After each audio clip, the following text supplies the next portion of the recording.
Hello, good morning, students. Today in 9th class science, we are continuing with the concept of force. Force and laws of motion ये chapter अभी हम लोग ने start कर लिया है. कुछ कॉन्सेप्ट्स अभी हम लोग ने प्रीवियस क्लास में डिस्कस किए हैं, उनको एक बार रिवाइज कर लें. तो अभी हम लोगों ने क्या क्या चीज़ें डिस्कस की हैं बच्चों. तो अभी हम लोगों ने डिस्कस किया है कॉन्सेप्ट ऑफ फोर्स. तो force is responsible for the change in velocity. Force is responsible for what? The change in either the magnitude of velocity. This change is either the magnitude of velocity, मतलब ये या तो speed increase करेगा या फिर speed को decrease करेगा. फिर दूसरी चीज इसमें अभी हम लोगों ने क्या बोली है, this is also responsible for change in direction. ये डायरेक्शन ऑफ वेलोसिटी है ना. तो वेलोसिटी का या तो मैग्नीट्यूड या फिर डायरेक्शन को चेंज करता है. मैग्नीट्यूड ऑफ वेलोसिटी को चेंज करना मतलब क्या है, स्लो डाउन करना या स्पीड अप करना है ना. फिर चेंज इन डायरेक्शन, ये भी अभी हम लोगों ने डिस्कस किया कि it is also responsible for what, the change in direction. अगर कोई ऑब्जेक्ट अगर स्ट्रेट मूव कर रहा है with some velocity in this direction and if you are applying a force in this direction, force अगर आपने ऐसा कुछ अप्लाई किया तो क्या होगा, direction of this velocity will change. तो वेलोसिटी चेंज करना का मतलब क्या है, या तो मैग्नीट्यूड को चेंज करें या फिर डायरेक्शन को चेंज करें. और इसका सिंपल सा मतलब ये कहते हैं कि force is an agency which produces an acceleration. ये acceleration produce करेगा. acceleration produce करेगा मतलब change in velocity आएगा. और change in velocity के दो मतलब हैं. change in velocity के दो मतलब क्या है, either the magnitude of velocity changes or the direction changes. या तो magnitude change होगा या direction change होगा. magnitude change होगा तो भी velocity change हो रही है, और direction अगर change हो रहा है तो भी वेलोसिटी चेंज हो रही है. और वेलोसिटी अगर चेंज हो रही है मतलब एक्सेलरेशन है ना. फिर अभी हम लोगों ने इसमें ये बोला था कि force also causes what, the change in shape और change in size. Change in shape और चेंज इन साइज है ना. तो अभी हम लोगों ने ये वाला एस्पेक्ट जो है ये इस चैप्टर में अभी हम लोग इस क्लास में डिस्कस नहीं करेंगे. Force is also responsible for changing either the shape or the size of the object है ना. अब हम लोग इसके बाद जो पढ़ा है नेक्स्ट टॉपिक जो है इसमें लिया था बैलेंस्ड एंड अनबैलेंस्ड फोर्सेस.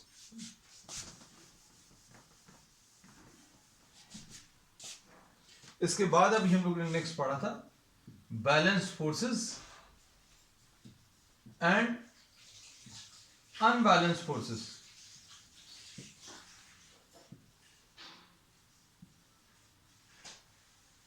अब इसमें अभी हम लोगों ने ये पढ़ा था कि अनबैलेंस्ड फोर्सेस कॉज मोशन.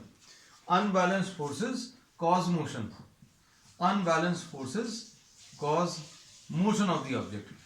अगर किसी ऑब्जेक्ट के ऊपर दो फोर्सेस लग रहे हैं और दोनों इक्वल एंड अपोजिट हैं, अगर ये दो फोर्सेस हैं F1 और F2 and if F1 is equal to F2, if F1 is equal to F2, then we say that equals F2, then we say that these forces are balanced forces. और balanced forces अगर हैं then the object will remain at rest. Object rest पर रहेगा. और ये चीज अभी हम लोगों ने आगे भी देखी थी कि अगर कोई ऑब्जेक्ट कांस्टेंट वेलोसिटी से मूव कर रहा है तो भी अभी हम लोग बोलेंगे कि that will be under the action of what, balance forces है ना. बैलेंस फोर्सेस के एक्शन में हम लोग क्या बोलते हैं, बैलेंस फोर्सेस अगर हैं मतलब नेट फोर्स बच्चों जीरो रहेगा.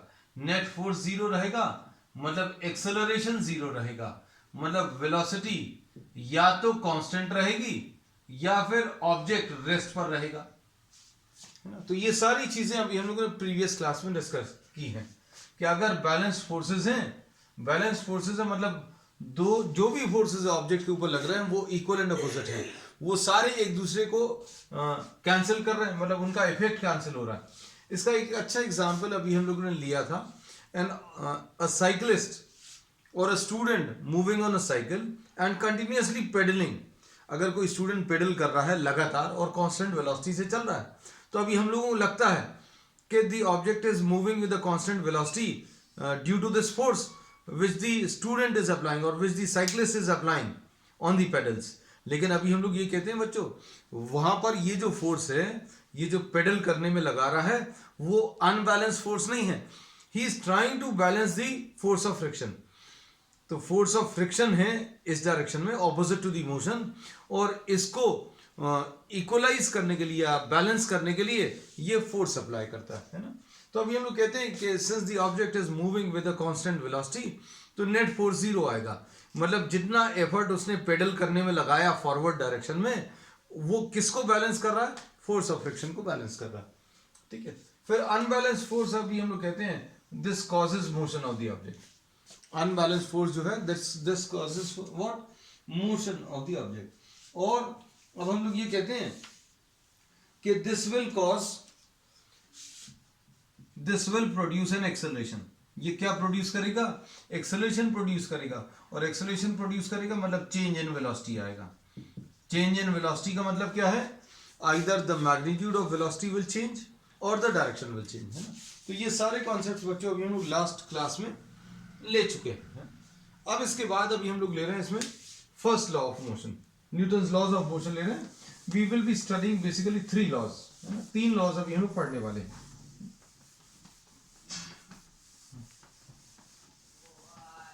लॉज ऑफ मोशन में सबसे पहला जो है वो रिलेटेड है किससे? कॉन्सेप्ट ऑफ फोर्स से। देखते हैं क्या चीज है।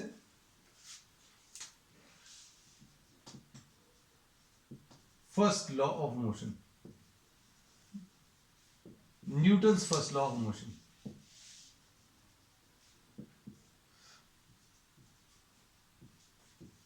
लॉज ऑफ मोशन में अभी हम लोग सबसे पहले फर्स्ट लॉ ऑफ मोशन लेंगे, न्यूटन्स लॉज ऑफ मोशन।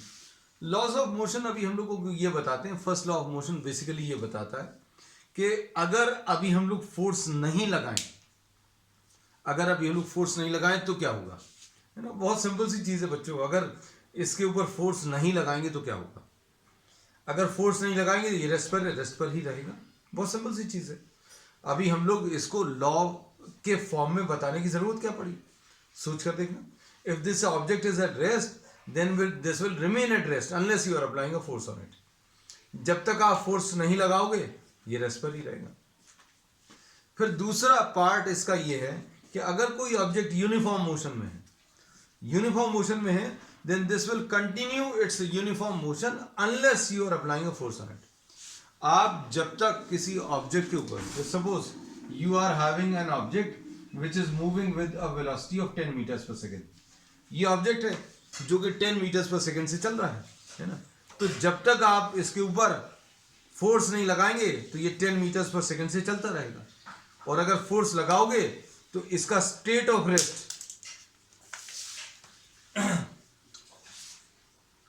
अगर आप इसके ऊपर फोर्स लगाओ तो इसका स्टेट ऑफ रेस्ट चेंज करने की कोशिश करोगे। और अगर कोई ऑब्जेक्ट मोशन में है उसके ऊपर फोर्स लगाओगे तो उसका स्टेट ऑफ मोशन चेंज करने की कोशिश करोगे। दोनों में डिफरेंस क्या है?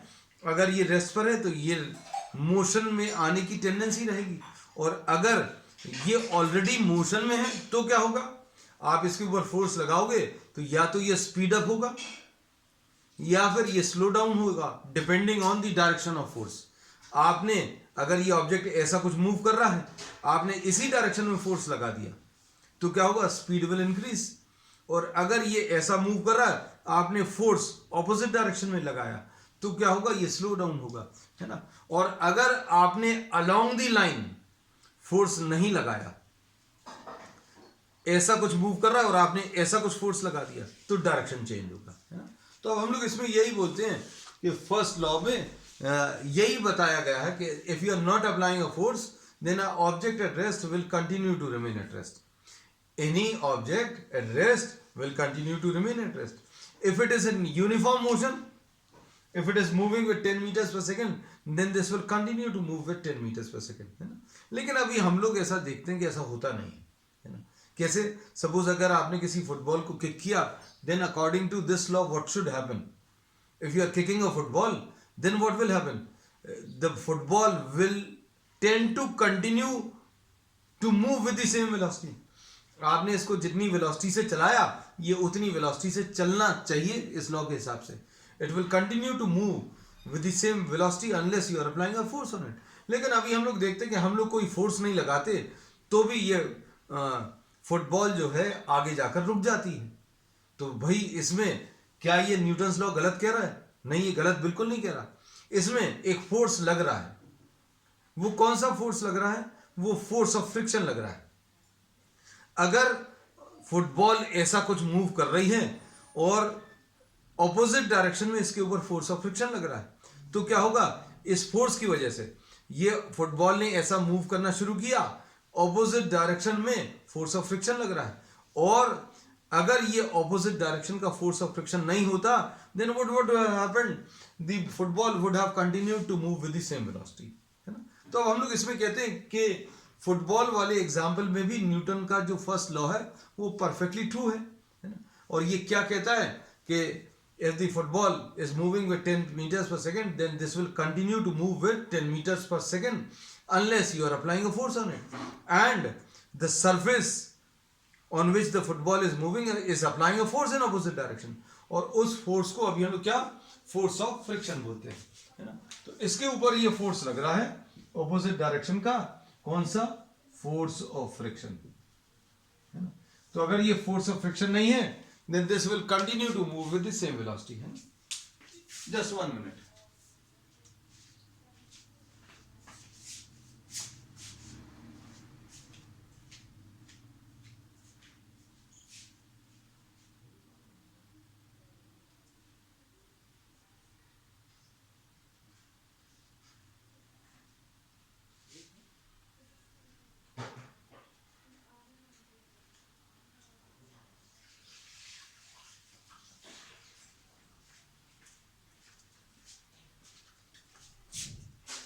अब इसमें इस सब को स्टडी करने के लिए न्यूटन ने एक एक्सपेरिमेंट किया.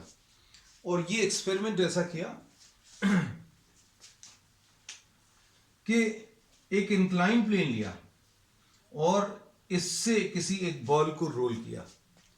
इससे किसी बॉल को अगर रोल करेंगे तो नीचे तक आते आते ये कुछ वेलोसिटी गेन कर लेगी.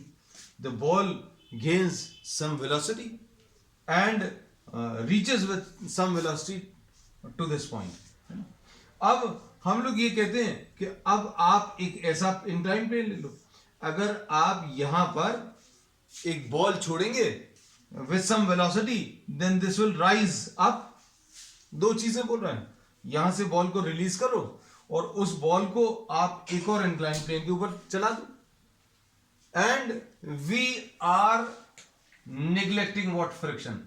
फ्रिक्शन नहीं है इसमें. क्या चीज नहीं है? फ्रिक्शन नहीं है.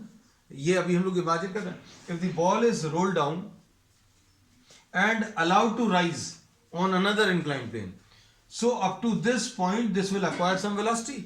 यहां तक आते आते कुछ वेलोसिटी आ जाएगी और इस वेलोसिटी की वजह से ये ऊपर की तरफ मूव करेगा. And it was found that it acquires the same altitude on the other plane. ये जितना डिस्टेंस ट्रैवल किया इस इंक्लाइन प्लेन के ऊपर, उतना ही डिस्टेंस इस इंक्लाइन प्लेन के ऊपर ट्रैवल करके सेम एल्टीट्यूड तक राइज करेगी. जितने एल्टीट्यूड से ये नीचे लाए हैं उतने एल्टीट्यूड तक राइज करेगी. तो ये एक इंक्लाइन प्लेन लिया. अब इसके बाद इन्होंने क्या किया? अच्छे सुनना बेटा. यहां पर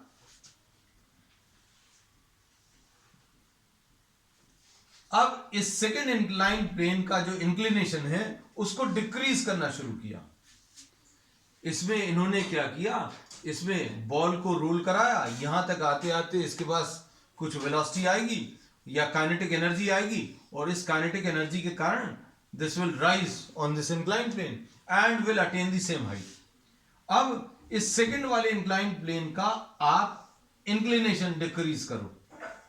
अब आप क्या करो, ये जो सेकंड इंक्लाइन प्लेन है उसका इंक्लिनेशन अभी आप डिक्रीज करना शुरू कर रहे हैं। अब हम लोग ये देखेंगे कि to attain the same height, उतनी ही हाइट अटेन करने के लिए अब ये सेकंड वाले प्लेन पर ये ज्यादा डिस्टेंस ट्रेवल कर रही है। अभी हम लोगों ने बोला था जितना डिस्टेंस इसने नीचे आने में ट्रैवल किया है उतना ही डिस्टेंस ये ऊपर जाने में ट्रैवल करेगी। The distance covered by the ball which rolls down the incline plane will be equal to the distance covered in rolling up the incline plane, है ना। If the inclination are same, दोनों की अगर inclination same है तो ये अभी हम लोग कह सकते हैं। अब if you are trying to decrease the inclination of the second plane, then to attain the same altitude, उतना ही altitude attain करने के लिए ये ज्यादा डिस्टेंस ट्रेवल करेगी। अभी इसने इतना डिस्टेंस ट्रेवल किया, यहां पर थोड़ा ज्यादा हो गया। अब इसके ऊपर on this plane the ball rolls down and to attain the same altitude this will be traveling still larger distance. Then according to this argument, as we go on decreasing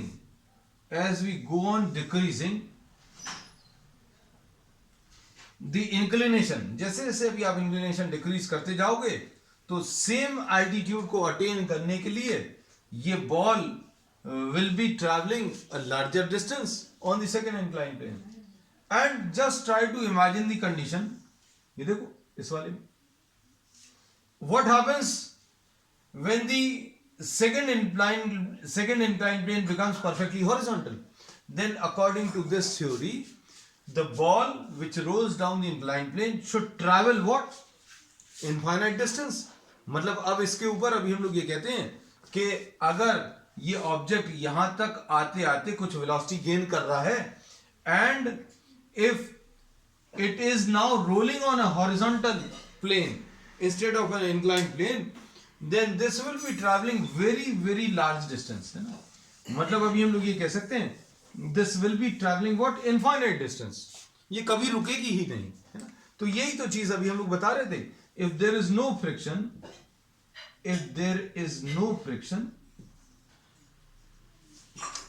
then the ball continues to move forever.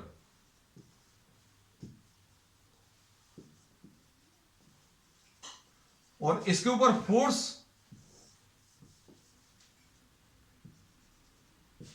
Unbalance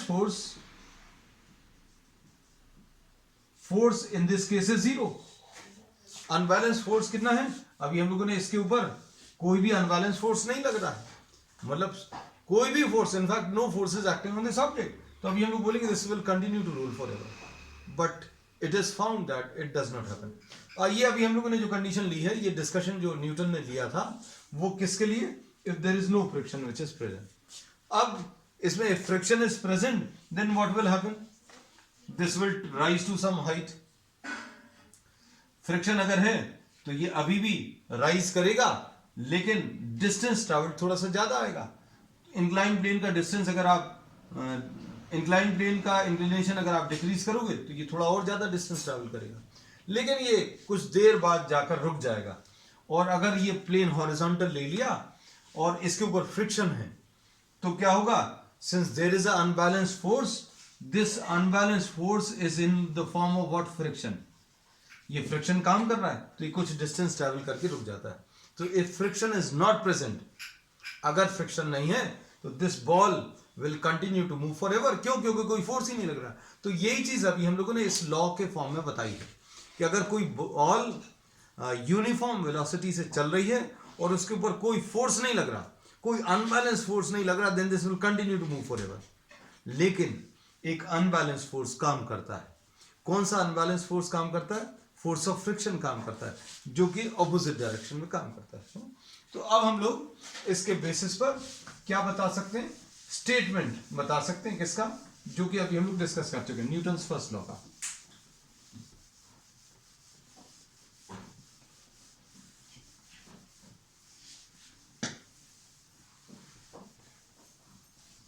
तो तो Newton's first law का statement क्या है बच्चों? Any object in motion, any object at rest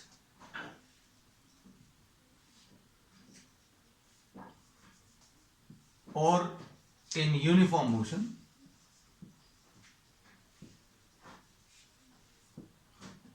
continues to remain at rest, continues to remain at rest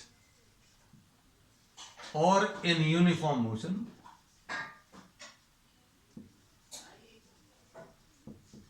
unless a force is applied on it.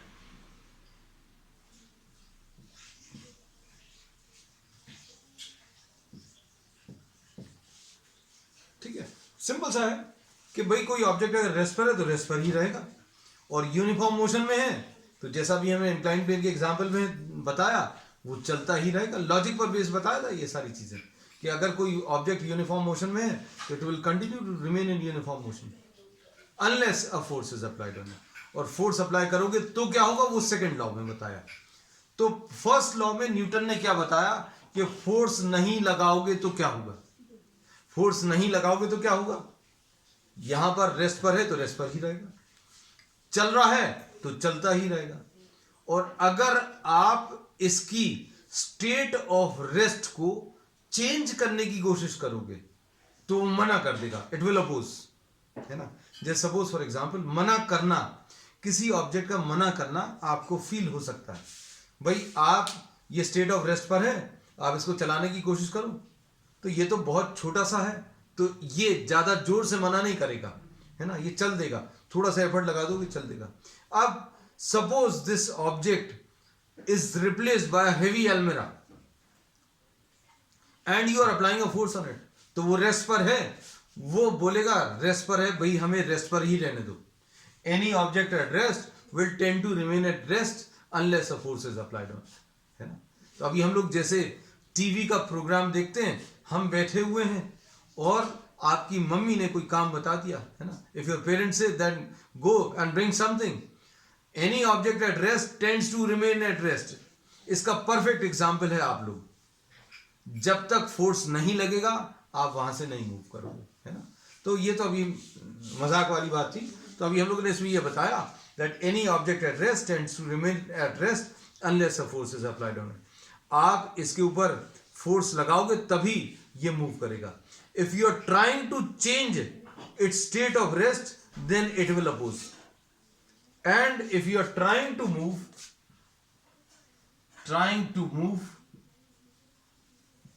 a pen, a motorcycle and a truck and a train, suppose सभी में आप एक force लगा रहे हो, so this will move if you are trying to change। अब हम क्या बोल रहे हैं, try to change the state of rest। ये बच्चों फिजिक्स की भाषा है कि trying to change the state of rest, इसको सिंपल भाषा में क्या बोलोगे, इनको चलाने की कोशिश कर रहे हैं, try to move, you are trying to move. ये दोनों स्टेटमेंट्स इक्वल है। तो अब हम लोगों ने बोला try to change the state of rest, all of these will oppose and this opposition will be measured in terms of the effort required to start the motion of the object. क्या बोल रहे हैं बच्चों, pen को आप चलाने की कोशिश करो तो ये थोड़ा सा अपोज करेगा and the opposition will be measured in terms of effort, and then you are trying to move a motorcycle, you are trying to push a motorcycle and you are applying the same force, the force which you applied on this pen, the force with which this pen is moving, the minimum force which is applied so that this pen moves, you apply the same force on the motorcycle, then what will happen, the motorcycle will not move, है ना। तो अब हम लोग ये बोलेंगे motorcycle opposes by a larger amount, and this property by virtue of which objects oppose any change in their state of rest is called inertia। बच्चों अभी हम लोग ये कहते हैं कि आप किसी भी चीज को चलाने की कोशिश करोगे तो हर ऑब्जेक्ट मना करेगा, पेन को चलाने की कोशिश करोगे वो बहुत थोड़ा सा मना करेगा, आराम से चल जाएगा।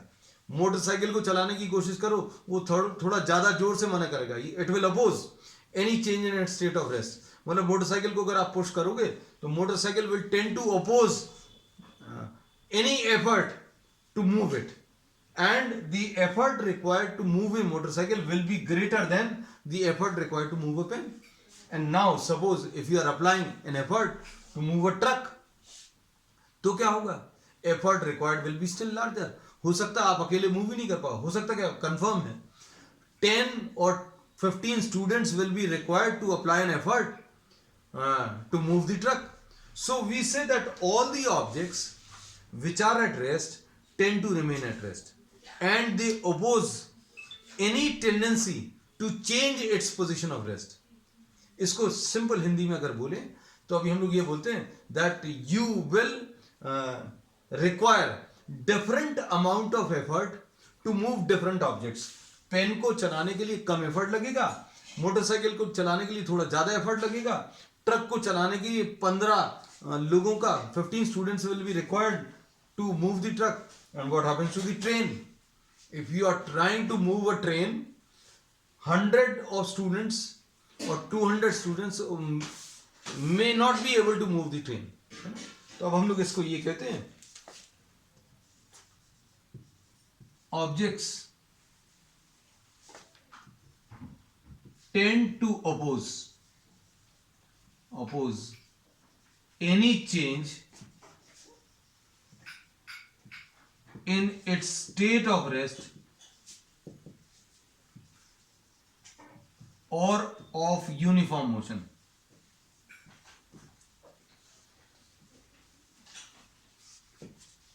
And this property is termed as inertia. अब इसमें अभी हम लोग यहां पर लिख दे रहे हैं inertia is the property by virtue of which the objects tend to oppose any change in its state of rest or of uniform motion. है ना? तो इनर्शिया क्या है? इनर्शिया अभी हम लोगों ने बोल दिया, वो इनहेरेंट प्रॉपर्टी है ऑब्जेक्ट्स की जिसके कारण वो अपनी खुद की स्टेट ऑफ रेस्ट को या यूनिफॉर्म मोशन को अपोज करेंगे. हमने तो एग्जांपल दिया था सिर्फ चलाने का, क्या कि अगर कोई ऑब्जेक्ट को चलाने की कोशिश करोगे तो उसमें अलग अलग एफर्ट लगेगा. लेकिन अब इमेजिन करो कि ऑब्जेक्ट्स चल रहे हैं, a pen is moving, a motorcycle is moving and a truck is moving and a train is moving. अब इसको रोकने के लिए कोई एक स्टूडेंट खड़ा हो जाएगा, ये पेन मूव कर रहा है, आप रोकने के लिए आप अकेले काफी हैं. And if a motorcycle is moving and if you are trying to change its state of motion, state of motion को चेंज करना मतलब दो तरीके हैं, या तो उसकी वेलोसिटी बढ़ा दीजिए या वेलोसिटी को कम करो. लेकिन हम समझाने के लिए क्या कर रहे हैं, उसका स्टेट ऑफ मोशन को चेंज करना मतलब रोकने की कोशिश करेंगे. अब स्टेट ऑफ मोशन को रोकने की कोशिश करेंगे, पेन को, मोटरसाइकिल को, ट्रक को, ट्रेन को. फिजिक्स को सीखकर कुछ करने की कोशिश मत करना. मतलब पेन तक तो चलेगा, पेन चल रहा है उसको रोकने की कोशिश करो. फिर सपोज साइकिल चल रही है, try to change its motion by stopping it. You can try that, but don't try. You can just have a try for a motorcycle, slow moving motorcycle. You can try, कोशिश नहीं करना, फिर भी हम बोल रहे हैं. तो if you try to stop the motion of a moving motorcycle and just imagine, imagine बच्चों बार बार कह रहे हैं, to try to change the state of motion of a truck. If a truck is moving with 10 meters per second and if you are trying to make it, truck जो है कितनी velocity से चल रहा है, 10 मीटर्स पर second से चल रहा है, और आपके मन में आया कि भैया हमें इसका स्टेट ऑफ मोशन चेंज करना है, 8 मीटर्स पर सेकंड करना है. अब कोई ऐसा जा रहा है और आप उसको रोकने के लिए, उसका मोशन स्लो डाउन करने के लिए ऐसा फोर्स लगाओगे, तो ट्रक के सामने जाकर मोशन को रोकने की कोशिश करोगे. इमेजिन कर लेना, करना नहीं है, हम बार बार कह रहे हैं. then we say that you will not be able to, आप अकेले से तो होगा नहीं, 4 लोग भी लग जाएंगे तो भी नहीं हो, ट्रेन में तो सोच भी नहीं सकते, है ना? तो अभी हम लोग यही कहते हैं बच्चों कि इन सभी एग्जाम्पल से अभी हम लोगों को ये क्लियर हुआ कि larger the mass, larger will be the inertia. Larger the mass, larger will be the inertia, and larger effort will be required to start or stop the motion of the object. अगर किसी object का मास ज्यादा है तो क्या होगा? Larger the mass, larger will be the inertia. Inertia मतलब क्या है? ऑपोजिशन. ऑपोजिशन किसका? स्टेट ऑफ रेस्ट को चेंज करना या स्टेट ऑफ मोशन को चेंज करना, उस चेंज को अपोज करना. तो अब इसको इमेजिन करो, जो बातें अभी हम कह रहे हैं उनको इमेजिन करना. लार्जर द मास ट्रक को इमेजिन करो. Larger the mass, larger is the inertia, larger is the opposition, and hence larger is the effort required to start और stop the motion of the object. ये बात समझ में आ गई होगी, है ना? तो अब हम लोग क्या बोलते हैं इसमें? Mass is a measure of inertia. Mass is a measure of inertia. तो कोई ऑब्जेक्ट अगर रेस्ट पर है तो रेस्ट पर रहने की कोशिश करेगा, और अगर मोशन में है तो मोशन में ही रहने की कोशिश करेगा जब तक अभी हम लोग इसके ऊपर फोर्स नहीं लगाएंगे. ये फर्स्ट लॉ है ना. तो बच्चों उसके बहुत सारे एग्जांपल्स हैं. एग्जांपल्स कौन से हैं? बस में if you are moving inside a bus, if you are sitting inside a bus, then suddenly the brakes are applied. ये बहुत क्लासिकल एग्जांपल है ना. तो अभी हम लोग ये कहते हैं कि the bus was moving with some velocity से 10 metres per second. 10 metres per second तो इजी नंबर है, and you were sitting inside the bus, तो your velocity was also 10 metres per second, है ना. तो अगर कोई ऑब्जेक्ट मोशन में है तो मोशन में रहने की टेंडेंसी है, और बस में एक मैकेनिज्म है, ब्रेक अप्लाई करेंगे, जैसे ही ब्रेक अप्लाई किए तो बस तो रेस्ट पर आ जाएगी, लेकिन आपके अंदर कोई ब्रेक्स नहीं है. यू और we sitting inside the bus were in motion and brakes apply to the bus. Brakes जैसे ही अप्लाई किए तो क्या होगा? The seat or the chair on which we were sitting comes to rest along with the bus. जैसे ही brakes लगे, the bus comes to rest, the seat on which we are sitting comes to rest, and the lower portion, our legs, are in contact with the chair or with the seat, those come to rest. अभी हमने बोला हम चल रहे हैं, बस भी चल रही है, चेयर भी चल रही है. बस ने ब्रेक लगाए, चेयर रुक गई, और बस भी रुक गई, चेयर भी रुक गई, जिस पर अभी हम लोग बैठे हैं सीट भी रुक गई. What happens to the upper part? The upper part does not know anything. What happens? It continues the motion. तो any object in motion tends to remain in motion. Motion में ही रहने की कोशिश करेगा. तो क्या होगा? We fall in forward direction. ऐसे ही कहते हैं कि भाई बस जा रही थी, ठीक है, हम लोगों ने देखा अचानक ब्रेक लगे और हम आगे की तरफ गिर गए, आगे टकरा गए. तो क्यों? तो इसमें फिजिक्स क्या है? Bus was in motion, everything was in motion, brakes applied, bus comes to rest, the seat on which we are sitting comes to rest, the lower portion, the legs in contact with the seat comes to rest, the upper motion continues the motion, the upper portion continues the motion. तो वो अभी हम गिरे नहीं हैं, upper portion ने motion continue किया है, ऐसा कह सकते हैं. तो क्या होगा? हम आगे की तरफ गिर जाएंगे, है ना. अब whenever you come across a stone, जब भी आप चल रहे हैं, चलते चलते रास्ते में एक पत्थर आ गया, है ना, तो अभी हम लोग कहते हैं पत्थर से टकराए और टकराने के बाद हम गिर गए, है ना, ठोकर लगी गिर गए, ऐसे ही बोलते हैं ना, वी स्टम्बल्ड, है ना. So what has happened? The entire body was in motion, we were moving with some velocity, और the entire body tends to continue in motion. लेकिन जैसे ये स्टोन आया तो स्टोन के कारण the lower portion, the feets come to rest. जैसे ही अभी हम लोगों का पांव पत्थर पर लगा तो लोअर पोर्शन तो रेस्ट पर आ गया, लेकिन अपर पोर्शन, ये अपर पोर्शन बुद्धू है, इसको कभी पता नहीं चलता क्या हो रहा है. So what happens, the lower portion comes to rest and the upper portion continues the motion. तो अभी हम लोग फिजिक्स में गिरते नहीं हैं. Inertia of motion, inertia of motion मतलब हम चल रहे थे तो नीचे वाला हिस्सा जो है पांव वो रेस्ट पर आ गया. क्यों? क्योंकि पत्थर मिल गया. लेकिन अपर पोर्शन वो मोशन कंटिन्यू कर रहा है. लेकिन आम भाषा में अभी हम लोग इसको क्या बोलते हैं, हम गिर गए, ठोकर लगी और गिर गए, ऐसे ही कुछ होता है ना. फिर इसके बाद तो इनर्शिया बच्चों, इनर्शिया जो है, inertia of rest, inertia of motion, inertia of direction भी होता है ना. तो ये अभी हम लोग कुछ कुछ चीजें, कुछ एग्जांपल्स आपको देते रहेंगे, है ना. अब इसमें जैसे suddenly if the bus starts, बस अगर सडनली स्टार्ट होगी तो बस में तो इंजन लगा है, तो इंजन स्टार्ट हुआ, बस ने चलना शुरू कर दिया, है ना. तो एवरीथिंग वाज एट रेस्ट, बस भी रेस्ट पे थी, the seats were also at rest, the passengers were also at rest. What happens, the bus start suddenly, bus has an engine, it start suddenly. Bus से attach seat है जिस पर अभी हम बैठे हैं, वो भी मोशन स्टार्ट कर देगी क्योंकि वो भी बस का हिस्सा है. The lower portion, the legs are in contact with the seat, वो भी मोशन स्टार्ट कर देगा. लेकिन what happens to the upper portion, once again it does not know that the motion has started, it remains at rest. Bus आगे बढ़ गई, seat भी आगे बढ़ गई, the legs also have moved forward and it tends to remain at rest. तो rest पर रहे, रेस्ट पर रहने की कोशिश, तो हमें ऐसा लगता है that as if we have fallen in backward direction. ऐसे ही बोलते हैं कि बस सडनली स्टार्ट हुई, हम पीछे की तरफ गिर गए, है ना. ऐसे ही कुछ होता है. तो इसके बच्चों बहुत सारे एग्जांपल्स हैं.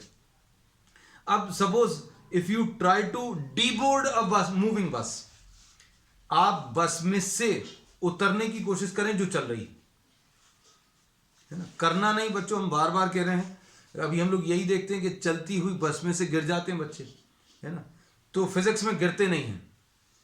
क्या होता है, आप you were inside a moving bus, है ना. Bus was moving, your velocity was equal to velocity of the bus. Bus was moving with sub velocity 5 meters per second.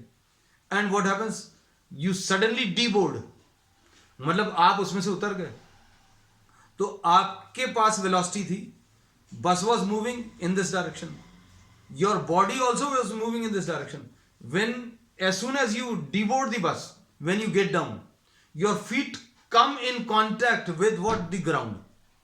अभी तक आपके पांव बस में थे, बस चल रही थी और आपके पांव जो है बस के अंदर ही थे, है ना. पूरी बॉडी की वेलोसिटी उतनी थी जितनी बस की थी. When you deboard, what happens, your body was having some motion, your feet come to rest. आपके फीट जो हैं वो रेस्ट पर आ जाएंगे because they come in contact with the ground. So as soon as they come in contact with the ground, the upper part once again tends to continue the motion. तो अभी हम लोग आम भाषा में यही कहते हैं कि हम लोग गिर गए, जैसी चलती बस से उतरे तो गिर गए, तो गिरे नहीं. फिजिक्स की भाषा में अभी हम लोग क्या कह रहे हैं, the upper part continues the motion. तो ये बच्चों कुछ एग्जाम्पल्स हैं किसके, फर्स्ट लॉ ऑफ मोशन के. अब आज के लिए अभी हम लोग इतना ही ले रहे हैं. We will continue with what, the second law and some more examples on the next one. That's all for today.